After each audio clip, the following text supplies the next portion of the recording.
Filipenses capítulo 1, do verso 12 ao verso número 26. Queridos, por hora eu vou ler apenas os versos 20 e 21. No decorrer da exposição nós vamos ler o texto todo. Tá bom? Então, Filipenses capítulo 1, versos 20 e 21. Acompanhe com atenção, com zelo, com expectativa, porque esta é a santa palavra, a inerrante palavra de Deus, que diz, leiamos a partir do verso 19 ao 21, que diz: porque estou certo de que isto mesmo, pela vossa súplica e pela provisão do Espírito de Jesus Cristo, me redundará em libertação, segundo a minha ardente expectativa e esperança de que em nada serei envergonhado, antes com toda ousadia, como sempre. Também agora será Cristo engrandecido no meu corpo, quer pela vida, quer pela morte. Porquanto para mim o viver é Cristo, o morrer é lucro do Senhor. Agracia agora o teu povo, com o privilégio de ouvir a tua voz. Que o teu Espírito me assista aos meus irmãos que ouvem, de modo que esta palavra esteja em nossos corações, e que nós recebamos com fé e em obediência tudo o que for ordenado da tua parte, Senhor. Pedimos assim no nome de Jesus. Amém e amém.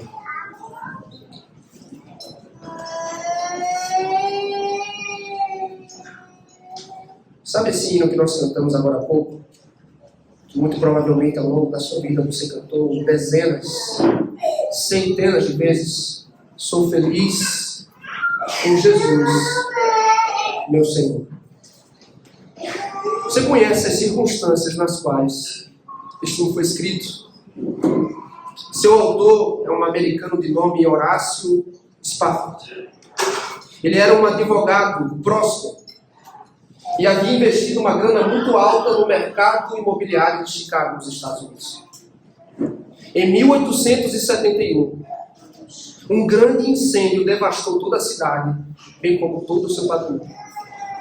Em 1873, ele decidiu fazer uma longa viagem à Europa com sua esposa e com as 4 filhas do casal. Devido a imprevistos de negócio, ele não pôde acompanhá-las e as enviou à frente em um navio rumo a Paris.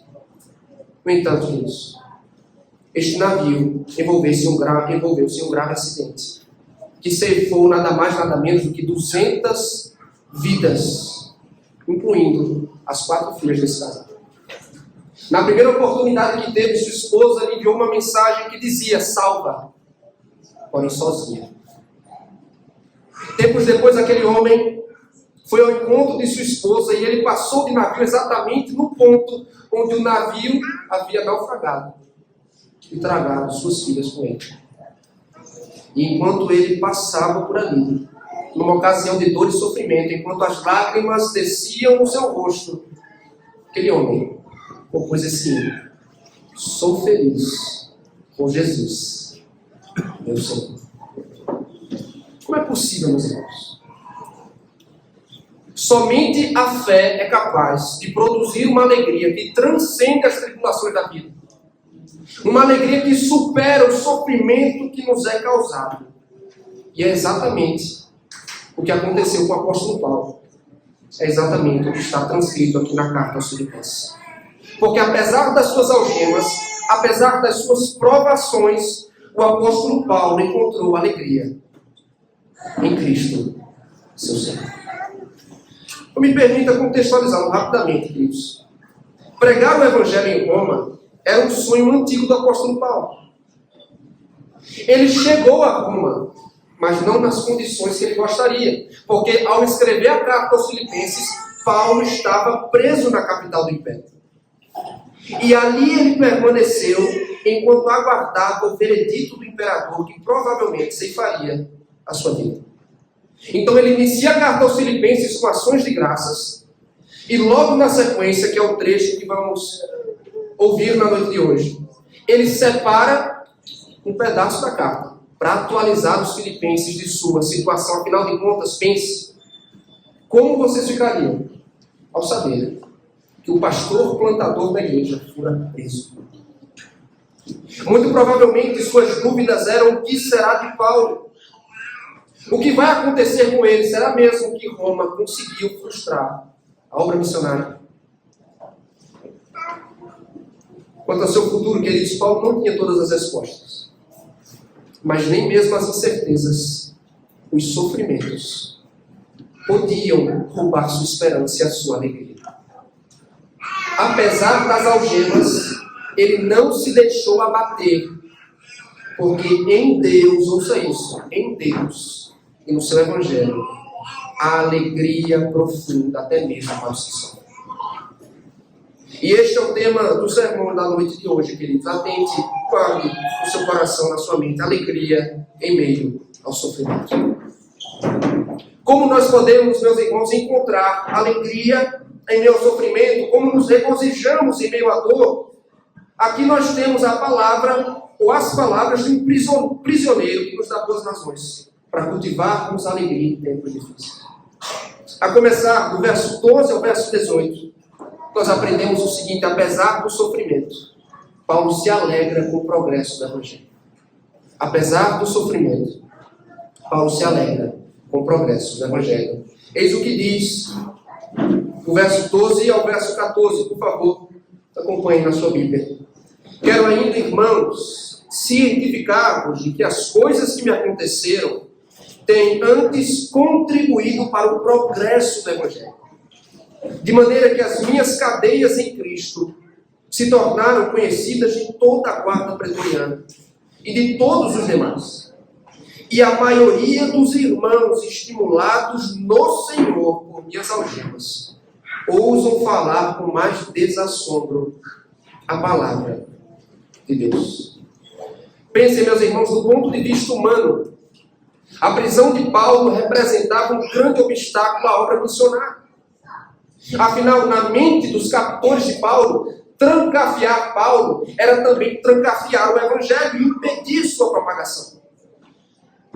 Mas, para surpresa dos filipenses, a prisão dele teve o efeito contrário. Ele diz: resultou numa maior propagação do Evangelho. E é por isso que ele usa o termo progresso do Evangelho, irmãos. Pois enquanto ele estava algemado e impedido de pregar, o Evangelho, a mensagem, corria livremente. Avançava na capital do Império. E esta é, de fato, uma grande reviravolta, só que uma reviravolta aos olhos humanos. Porque na sabedoria e na providência divina, tudo já estava arquitetado, queridos. Deus permitiu a prisão de Paulo e a usou como um catalisador para a obra missionária. E perceba que no relato que ele dá, o Evangelho estava avançando em duas frentes. A primeira delas era por meio do próprio Paulo, que estava aproveitando a oportunidade que suas correntes oferecem para pregar a Cristo aos soldados romanos. Perceba que Paulo menciona a guarda pretoriana no texto. Era a responsabilidade desta guarda, que era uma espécie de tropa de elite do Império de Roma, guardar e vigiar prisioneiros perigosos, de alta periculosidade. Inclusive o apóstolo Paulo. E nessa ocasião ele estava em prisão domiciliar, e vejam, que coisa maravilhosa, acorrentado a um guarda 24 horas por dia.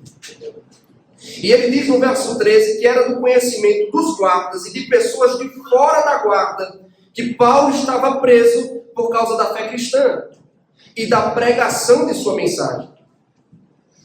Só que o imperador arrumou um grande problema para si. Porque as algemas não impediram Paulo de seguir pregando. E aos poucos, irmãos, sua prisão foi abrindo as portas do Evangelho nos salões de poder de Roma.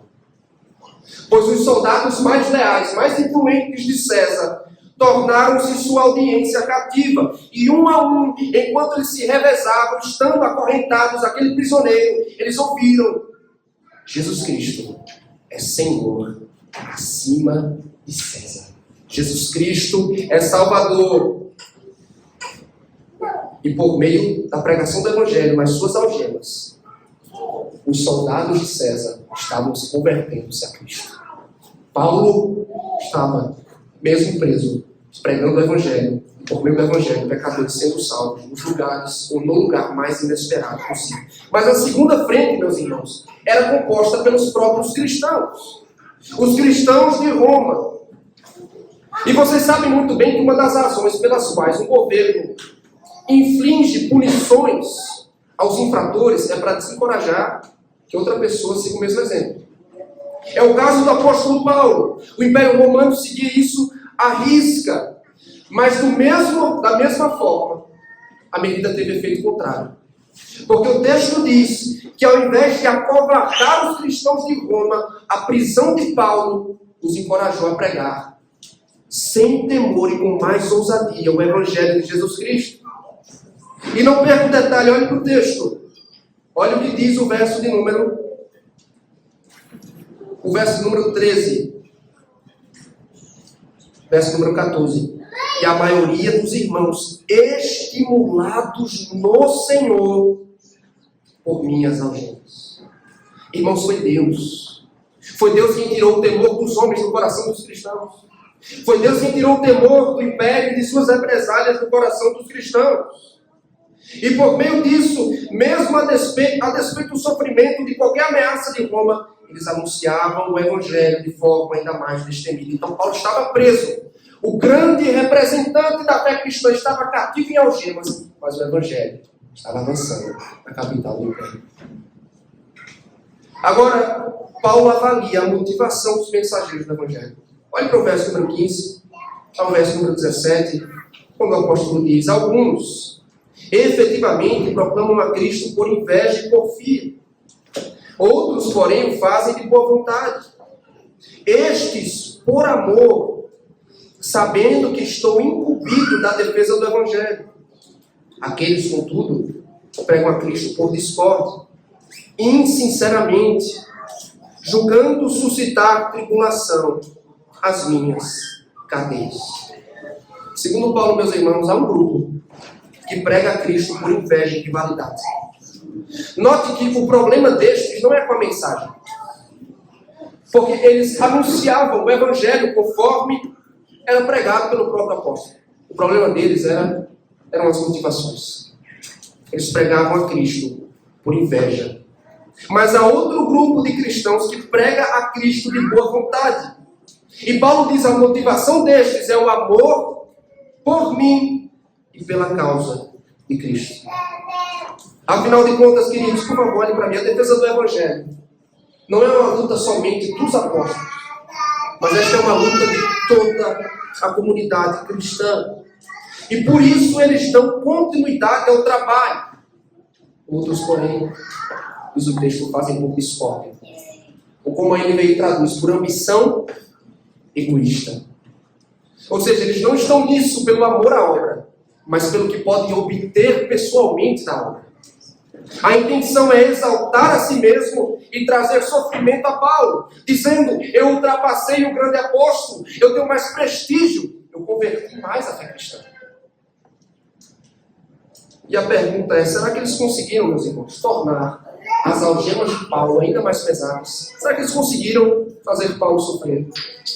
E aí o próprio Paulo responde, acompanhe verso 18. Todavia, que importa? Uma vez que Cristo, de qualquer modo, está sendo pregado, quer por pretexto, quer por verdade, também com isto me regozijo. Sim, sempre me regozijarei. Paulo está cheio de alegria, queridos. Porque sua prioridade sempre foi a glória de Cristo. Ele não está preocupado em fugir do sofrimento, tampouco em responder aos seus opositores e adversários. A mente dele é assim: contanto que o Evangelho esteja avançando, que Cristo esteja recebendo toda a glória, eu estou feliz. Contanto que o Evangelho avance, que Cristo seja glorificado e conhecido, eu acho alegria no Senhor. Então, em meio à dor e ao sofrimento, o que Paulo fez? Ele se concentrou em algo maior do que a sua dor, do que o seu estado, para encontrar alegria. E passando as aplicações, meus irmãos, é justamente o que nós deveríamos fazer também. E a primeira aplicação dessa noite, por favor, atente a isso. Deus usa o sofrimento para o nosso bem e para a sua vida. E talvez você ache isso um absurdo, e de fato é um absurdo para o mundo que vivemos.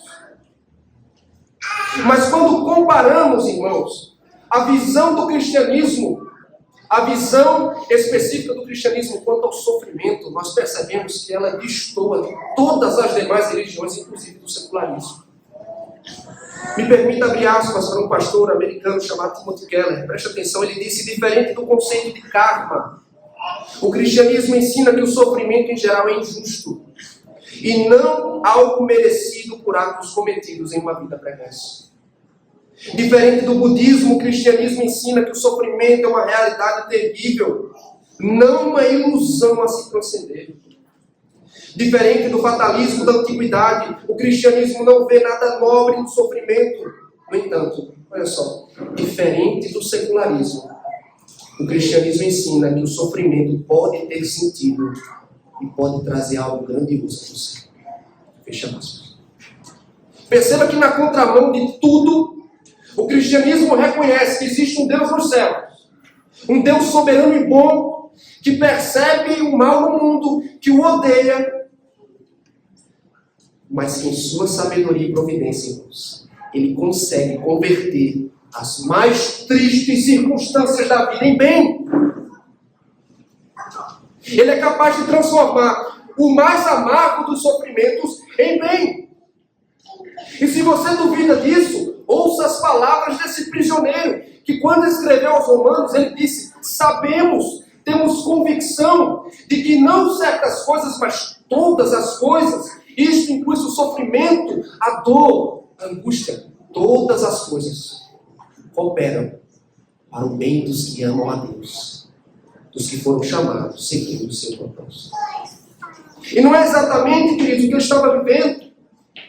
Visualize um homem preso, injustamente acusado, sendo perseguido, impedido de pregar o Evangelho, e ao invés de o vermos lamentando, ressentido, o apóstolo está com alegria no coração, porque Deus está usando sua dor para levar o Evangelho à frente. E esse é o modo de operação de Deus, meus irmãos. Ouça, não é que Deus é sádico. Deus não tem prazer no teu sofrimento. Deus não se agrada em te infligir dor. Afinal de contas, as lágrimas nem deveriam existir. Sabiam disso, crianças? Que se o pecado não tivesse entrado no mundo, nós nunca iríamos chorar. O Asaf, nós nunca iríamos nos machucar, ficar triste, sentir dor. Sabe por que essas coisas acontecem? Porque o pecado entrou no mundo. Nada disso deveria existir. Enfermidade, luto, tristeza, pranto. Mas o pecado manchou tudo o que Deus criou. Mas ouça, preste atenção, olhe para mim. Sofrimento não dá a última palavra no mundo de Deus. O sofrimento não dá a última palavra, queridos, porque, como disse o puritano Thomas Watson, preste atenção nessa frase: Deus adoça o sofrimento com alegria. Ele reveste nossa amargura com açúcar. Ele adoça o teu sofrimento.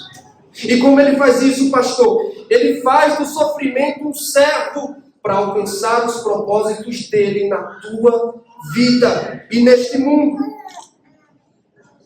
A começar pelo avanço do Evangelho no teu próprio coração, porque antes do Evangelho avançar no mundo, o Evangelho deve avançar no teu coração. E ele usa a dor, querido. Ele usa circunstâncias que nos são dolorosas. Quem sabe você sepultou alguém recentemente? Você enfrentou a dor do aborto espontâneo?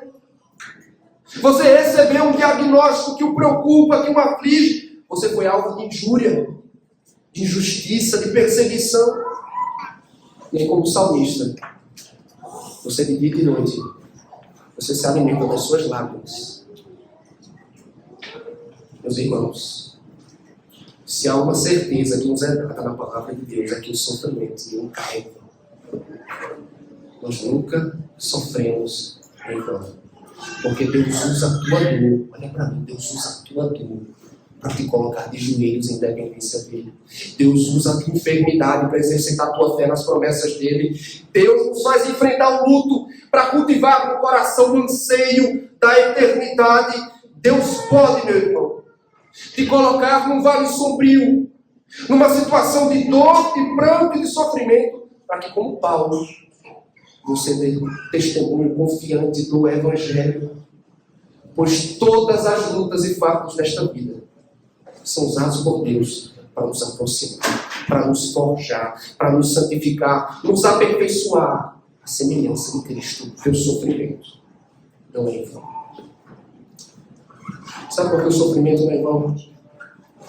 Porque a salvação foi realizada por meio das dores do Salvador. Sabe quem te salvou? Foi um homem de dores. Foi um servo, um sofredor. Um homem que submeteu-se a um tipo de sofrimento que eu e você jamais haveremos de compreender. Ele foi afligido, desamparado, machucado. Ele experimentou da agonia para que eu e vocês pudéssemos ter esperança e alegria mesmo nos dias mais sombrios desta vida.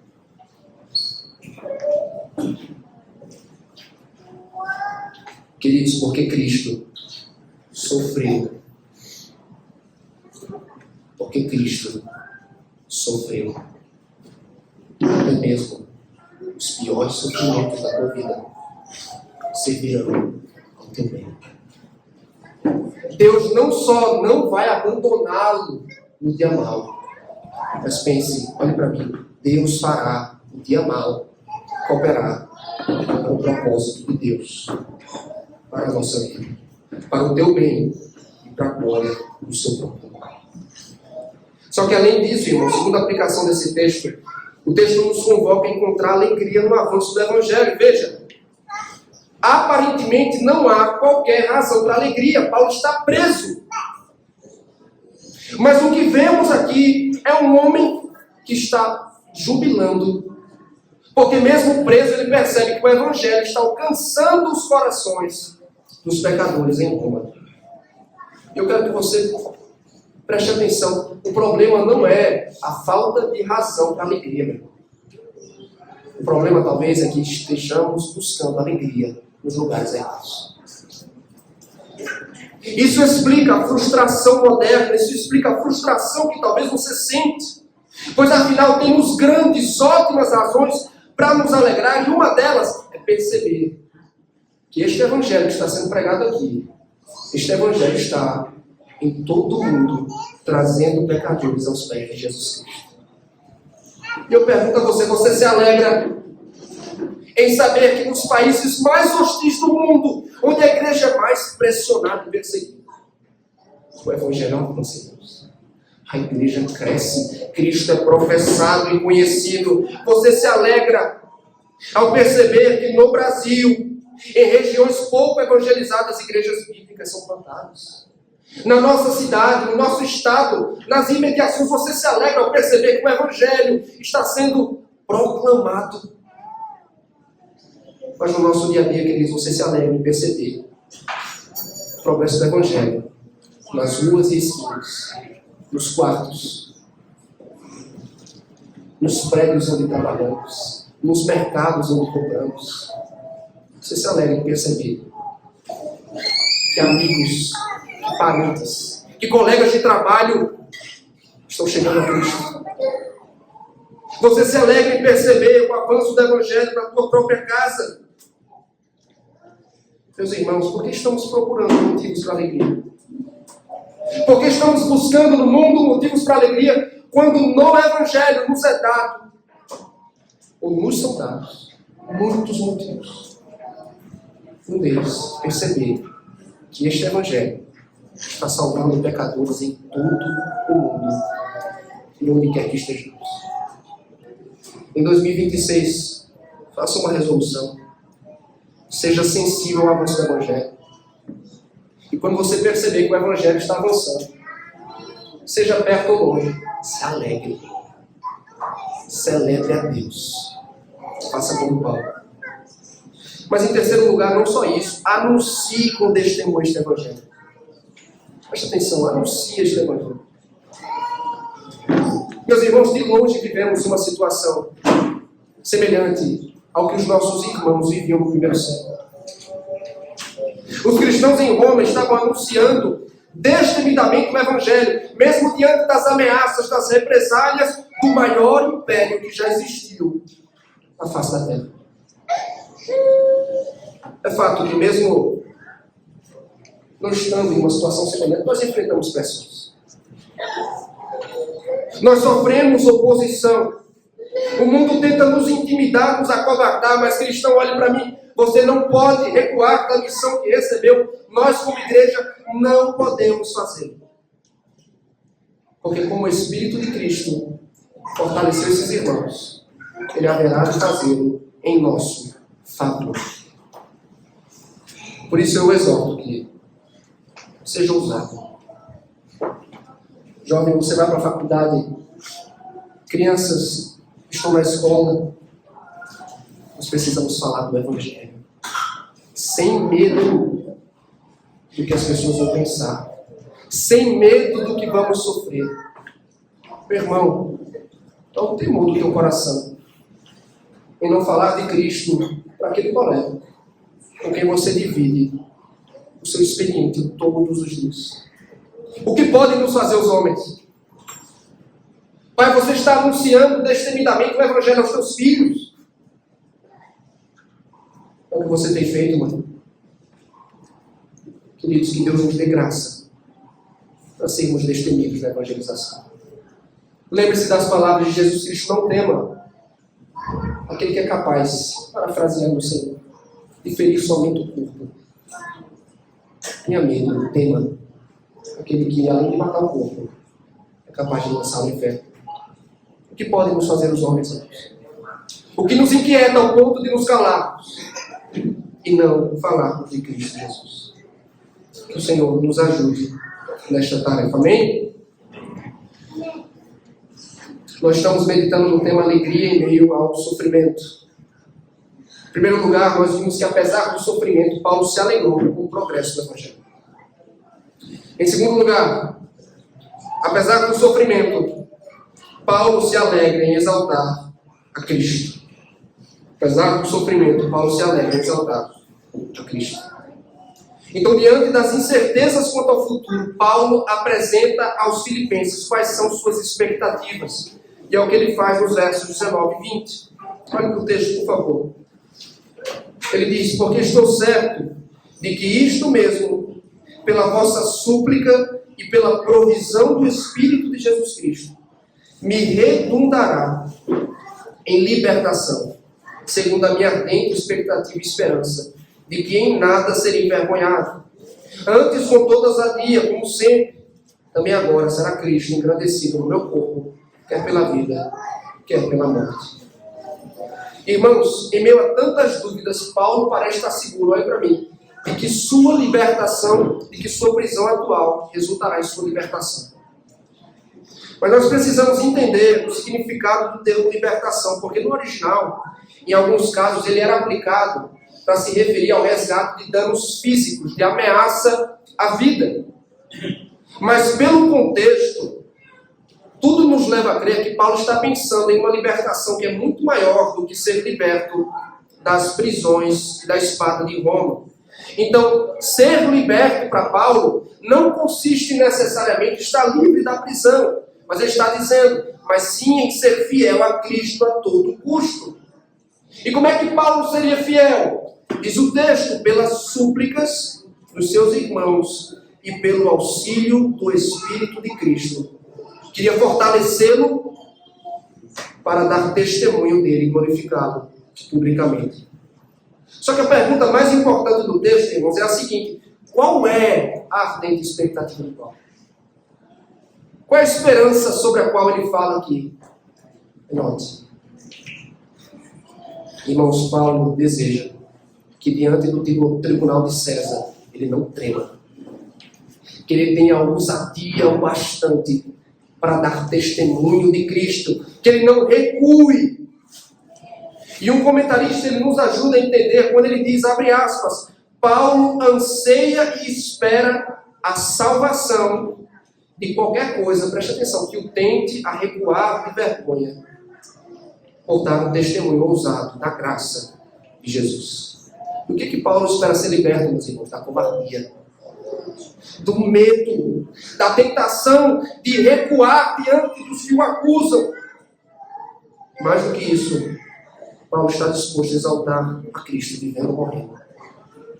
Porque, como ele diz no verso 21, olha para o texto, para mim, viver é Cristo, e o morrer é lucro.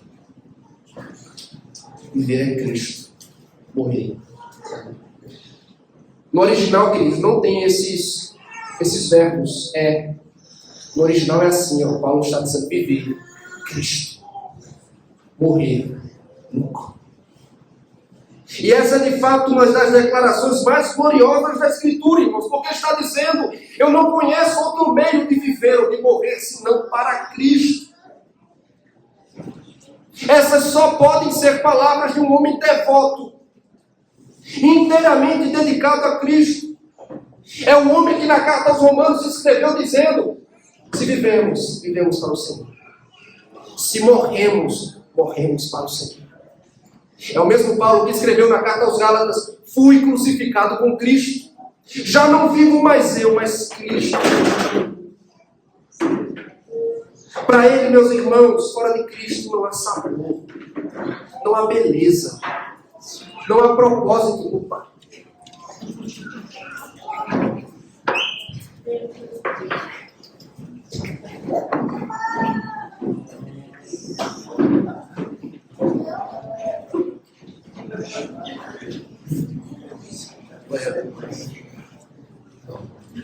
Se alguém quiser adotar, e depois eu... O dono estava aí. Cachorro piedoso. Vamos voltar aqui, irmãos. Queridos, por favor. Sei que é difícil, né? Que essas coisas acontecem, mas vamos voltar aqui. Meus irmãos, estas são palavras de um homem cujo coração pulsa por Cristo. Ele não ama simplesmente uma instituição. Ele não ama uma religião. Ele ama Cristo. Ele está disposto a morrer. Ele está disposto a dedicar sua vida a Ele. Ele ama tanto a Cristo, irmãos, que a morte é atraente, porque na mentalidade dele, morrer é estar na presença de Cristo, é ser promovido à glória. E ele diz, isso sim é riqueza. Isso é lucro de verdade. E agora você entendeu o que move o coração de Paulo. Você vai entender as suas palavras no verso a seguir. Verso 22, ele diz, entretanto, se o viver na carne traz fruto para o meu trabalho, já não sei o que hei de escolher. Ora, de um e outro lado estou constrangido, tendo o desejo de partir e estar com Cristo, o que é incomparavelmente melhor. Mas por vossa causa é mais necessário permanecer na carne. Então perceba que ele está no meio de um dilema. Ele está diante de dois excelentes caminhos, ainda que ele não seja capaz de decidir por si mesmo. Por um lado ele pensa, se eu permanecer vivo, eu vou dar continuidade ao trabalho do Evangelho. Eu vou pregar e vou colher frutos do trabalho. Cristo será glorificado, pecadores serão salvos, a igreja vai crescer. Aí ele diz, mas para mim, eu prefiro mesmo morrer, porque morrer é estar com Cristo. Não havia nada, meus irmãos, que Paulo ansiasse mais do que ver a face de Cristo. E como eu sempre digo a vocês, por vezes, a tradução nós perdemos a ênfase nas palavras, mas Paulo está dizendo assim, ó, estar com Cristo é incomparavelmente muito melhor.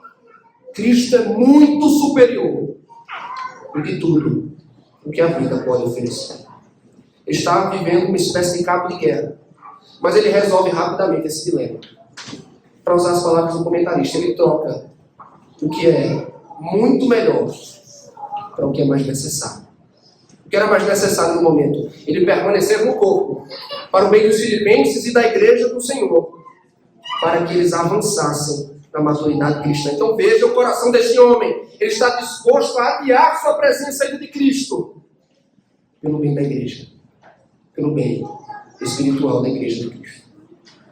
E nós chegamos aqui à conclusão da pergunta, versos 25 e 26. E convencido disto, estou certo de que ficarei e permanecerei com todos vós, para o vosso progresso e gozo da fé, a fim de que aumente, quanto a mim, o motivo de vos gloriardes em Cristo Jesus, pela minha presença de novo convosco.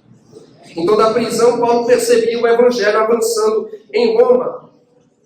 Mas ele deseja sair da prisão não simplesmente para curtir. Não simplesmente para ver-se livre, mas para ver este evangelho avançando também entre os filipenses. Como, meus irmãos? Com seu crescimento e prazer na fé.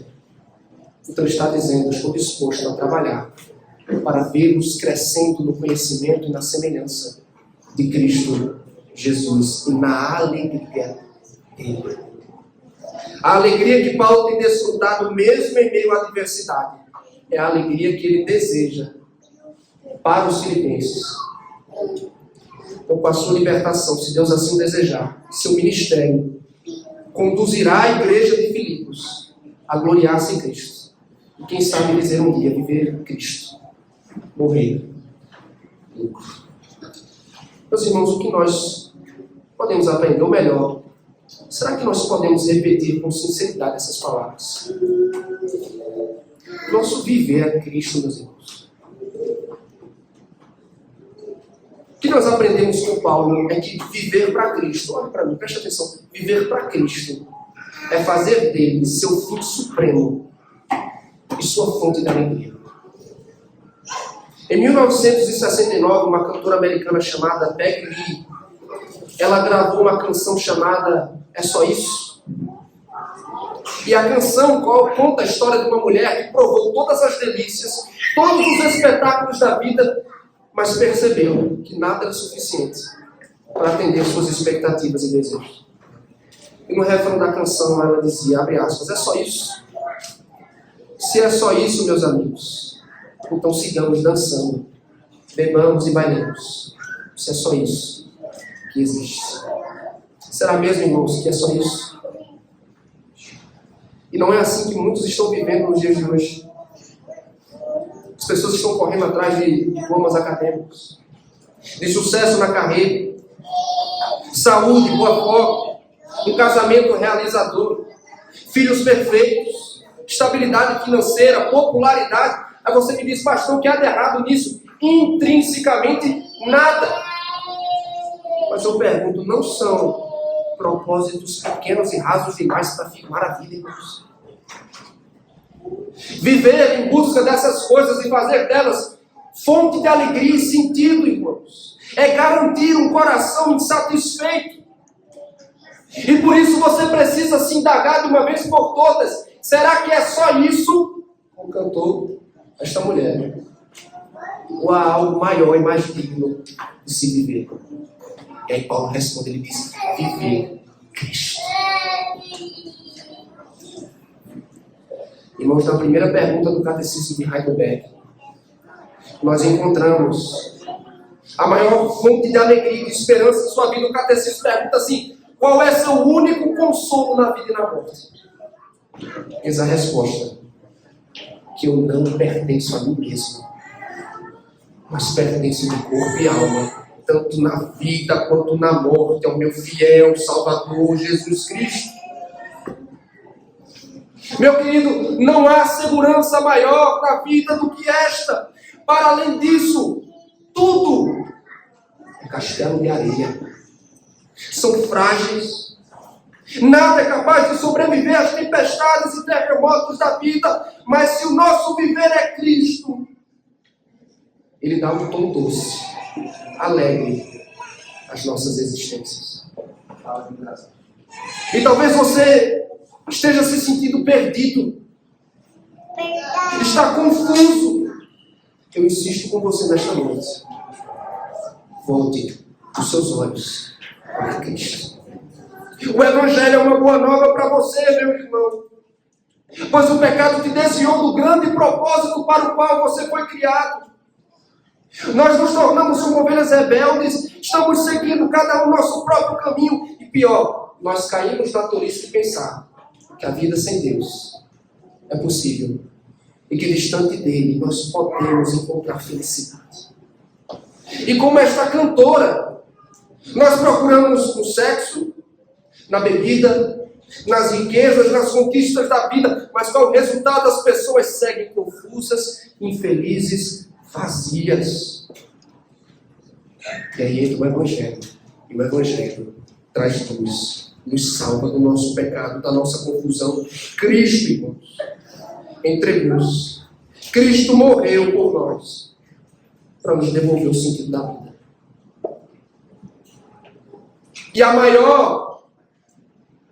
tua grande necessidade de receber a Cristo é porque somente em Cristo você terá acesso à única e verdadeira fonte de alegria inesgotável, que é o próprio Deus. Sua vida vai permanecer insossa, sem sabor, vazia, superficial, confusa, instável, se teu viver não for Cristo. Mas se viver é Cristo, Ele vai abrilhantar, Ele vai adocicar, Ele vai encher de beleza e de glória toda a tua existência. Porque nosso viver é Cristo, nós trabalhamos, meus irmãos. Nós criamos filhos, nós estudamos, casamos, evangelizamos, porque viver é Cristo. E tudo é feito para a glória dele. Nós dedicamos nossa vida a conhecer sua pessoa gloriosa. E quanto mais o conhecemos, mais nos encantamos, mais nosso coração é saciado. Mais avançamos em conhecer. Nós apreciamos cada detalhe do seu ser. Nos dedicamos à sua vontade. Fazemos dele nossa fonte de júbilo. Você vive para Cristo. 2026. Quarta-feira, se eu não estou enganado, né? 1º de janeiro é quarta-feira? Ou é quinta, né? Irmão, para que você vai viver nesse novo ano? Para si. Você vai correr desesperadamente em busca de propósitos e de fontes vazias. Você vai viver para Cristo. Fazer dele a tua vida. Meu irmão, se você deseja dizer com sinceridade, como Paulo, teu coração precisa bater por ele e para ele. Que Deus nos ajude. Mas além disso, isso significa, irmãos, dedicarmos ao serviço dos irmãos da igreja. Veja só, preste atenção. Paulo desejava partir e estar com Cristo. Mas ele colocou o seu desejo abaixo da necessidade dos seus irmãos. O seu desejo de estar com Cristo, ele deixou de lado, trocou o que era melhor para ele, para o que era mais necessário no momento. E eu me pergunto, será que nós somos pessoas assim, meus irmãos? E convenhamos, sejamos honestos, é difícil abrir mão com força, né? É difícil, irmãos, servir. Mas nós vemos aqui que é o certo a se fazer. Você não pode permanecer no seu egoísmo. Nós não podemos, irmãos, nos refugiar na zona de conforto. Pensar somente no nosso próprio bem. Pois isso, além do pecado, é um desperdício do dom e da energia que Deus te deu a serviço da igreja. Nós precisamos, meus irmãos, criar intencionalmente oportunidades para cuidar dos nossos irmãos, para dizer, eu me interesso pelo progresso e pelo gozo da fé do meu irmão, tanto quanto ou mais do que o meu próprio progresso. Eu quero ver meu irmão crescendo em pureza, em santidade e obediência. E o que vamos fazer, meus irmãos? Se tiver novos convertidos entre nós, o que vamos fazer? Se aproxime deles. Aprenda, irmãos, a discipular. Vamos tomar iniciativa para cuidar uns dos outros. para ensinar uns aos outros. Se dispõe, você está vendo, irmão, o sofrimento? Se dispõe a aconselhar biblicamente. Dê uma palavra de consolo, uma palavra de esperança. Acolha novas famílias na igreja. Coloque-se à disposição de sua liderança para atender demandas. A gente não é de ferro não, meu irmão. Precisamos de ajuda. Todos vocês, talvez você diga, pastor, eu não tenho dons espetaculares. Eu não tenho tanta habilidade assim, não sei se sou capaz. Meus irmãos, todos vocês são capazes de contribuir na missão do Senhor. Todos vocês são capazes. E recebem de Deus graça para contribuir com o crescimento da igreja e a alegria dos nossos irmãos. Em terceiro e último lugar, irmãos, e esta é uma verdade gloriosa para o último culto deste ano, para o início do novo ano. Cristãos não temem a morte. Meus irmãos, seria uma certa insanidade, ou é uma insanidade, para pessoas que leem esse texto e dizem: este homem só podia ter desejo suicida, né? Morrer. Mas perceba, Paulo não tinha desejo suicida. Paulo não era um escapista, como muitos dentre nós acabamos cedendo essa tentação. Paulo não queria morrer porque esse mundo é muito ruim, então eu quero morrer. Tem muita maldade, tem muito sofrimento, então eu quero deixar este mundo. Isso não era o sentimento de Paulo.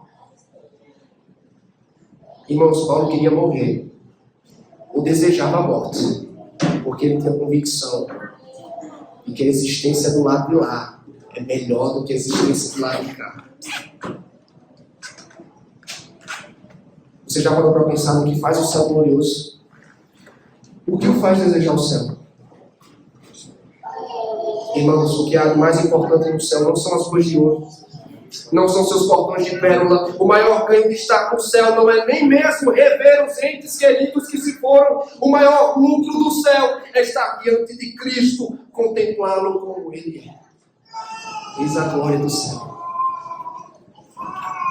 A morte pode até colocar algum medo no teu coração, mas ela não é capaz de destruir nossa esperança. Ela é o último inimigo a ser vencido, mas seus dias estão contados, pois Cristo, por meio da sua morte, quebrou o aguilhão da sepultura.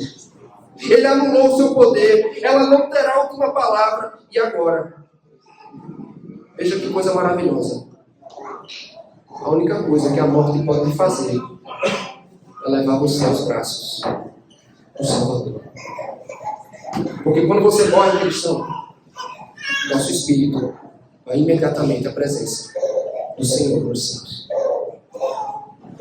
Sabe, Martin Lloyd Jones, grande pregador galês do século XX, ele estava de cama nos seus últimos dias, e sua esposa, suas filhas, ao pé da cama, orando por sua cura. Ele disse assim: por favor, não orem pela minha cura. Não me detenham da glória. Não me detenham. Meu querido, não perca o seu sono por causa da morte. Porque o máximo que ela pode fazer é entregar aos braços do Salvador que se entregou por você. Crianças, olhem para mim, crianças. Não fiquem com medo da morte. A morte, mais cedo ou mais tarde, vai chegar para todo mundo aqui. Ó. Todos nós vamos morrer um dia. Mas sabe por que nós não podemos ter medo da morte? Porque quando a gente morrer, a gente vai ver Jesus. Nós vamos vê-lo como Ele é. Encare a morte com fé e com esperança. Se vivemos, para o Senhor vivemos. Se morremos, com Ele viveremos. Viveremos com Ele para sempre viver em Cristo, morrer. Amém? Vamos orar neste momento. Senhor, graças nós te damos pela tua santa e bendita palavra. Ajuda-nos, ó Deus, a crer e a observar tudo que o Senhor ordenou. E que agora nos preparamos, ó Deus, para os sacramentos. Que a tua bendita mão seja sobre nós. E que o Senhor nutra com fartura a nossa alma, no nome de Jesus. Amém.